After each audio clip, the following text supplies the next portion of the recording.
एक बार की बात है, गौतम बुद्ध अपने शिष्यों के साथ बैठकर उन्हें कुछ समझा रहे थे। बुद्ध के सभी शिष्य बुद्ध को बड़े ध्यान से सुन रहे थे। बुद्ध और उनके सभी भिक्षु यह देखते हैं कि उनकी तरफ एक आदमी बड़ी तेजी से आ रहा है और वह आदमी बहुत क्रोध में है और वह कुछ बड़बड़ाता आ रहा है।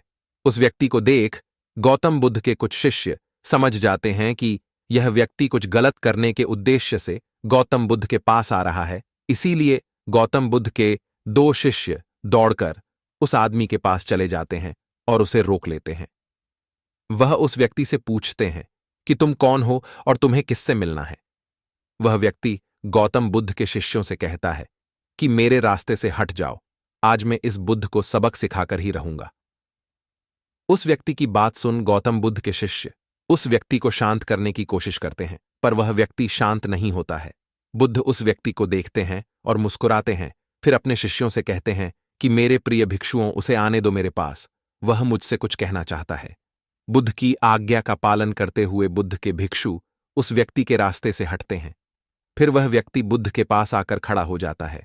जैसे ही व्यक्ति बुद्ध के पास पहुंचता है, वह बुद्ध को गालियां देना शुरू कर देता है। बुद्ध उस व्यक्ति की गालियां सुनते रहते हैं, परंतु उसे कोई भी उत्तर नहीं देते। बहुत देर तक बुद्ध को गालियां देने के बाद वह व्यक्ति अपने मन में सोचता है कि मेरी गालियों का तो बुद्ध पर कोई भी असर नहीं हो रहा है।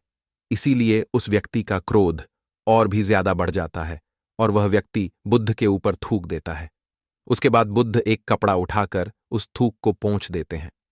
यह देखकर गौतम बुद्ध के सभी भिक्षुक क्रोध से भर जाते हैं, पर बिना बुद्ध के आज्ञा के कोई भी भिक्षुक अपना क्रोध प्रकट नहीं करता। वह व्यक्ति दोबारा से बुद्ध के ऊपर थूकता है और बुद्ध दोबारा से एक कपड़ा उठाते हैं और उस थूक को साफ कर लेते हैं।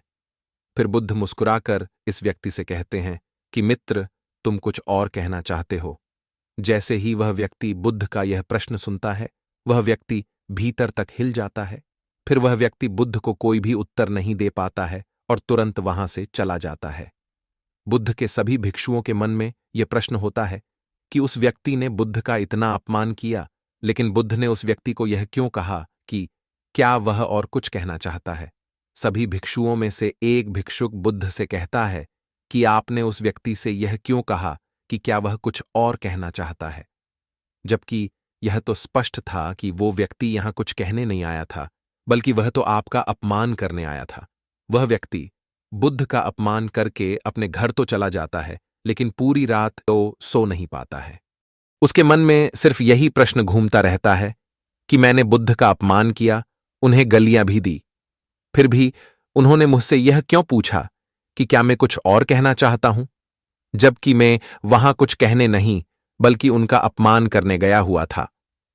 अगले दिन वह व्यक्ति सुबह सुबह जल्दी उठकर बुद्ध के पास चला जाता है और उनकी चरणों में लेट जाता है।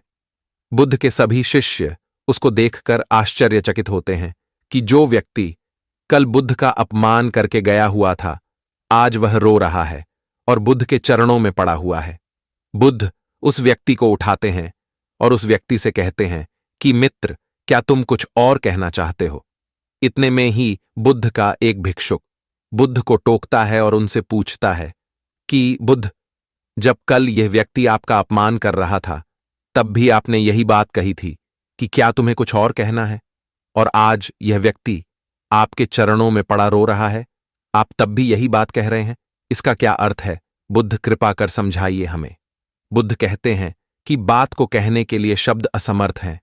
कल भी यह व्यक्ति मुझसे कुछ कहना चाहता था, पर शब्द असमर्थ थे, इसीलिए क्रोध में आकर उसने मुझ पर थूक कर वो बात मुझसे कहने का प्रयास किया, और आज भी शब्द असमर्थ हैं और उसकी जगह इसके आंसू कह रहे हैं जो यह कहना चाहता है।